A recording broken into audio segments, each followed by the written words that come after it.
Neoconservatism is fairly new on the scene. Okay? It came about in about the 60s and 70s.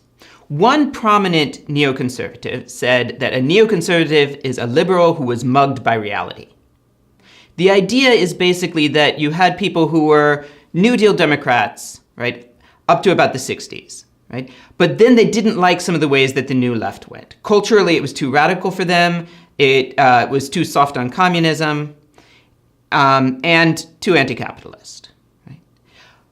So right, they moved to the Republican, neoconservatives moved over to the Republican Party and had some influence on subsequent administrations. Prominent neoconservatives include Norman Podhoretz, Irving Kristol, and Milton and Gertrude Himmelfarb. Of course, they got a lot of attention in the early part of this millennium because some prominent members of the Bush administration were neoconservatives, especially Paul Wolfowitz and Donald Rumsfeld. Now, there's a couple things that make neoconservatives distinctive. Right? One is that they are relatively comfortable with centralization. Okay? Now, they do tend to favor the free market, okay? But they tend to be somewhat more nationalist than localist.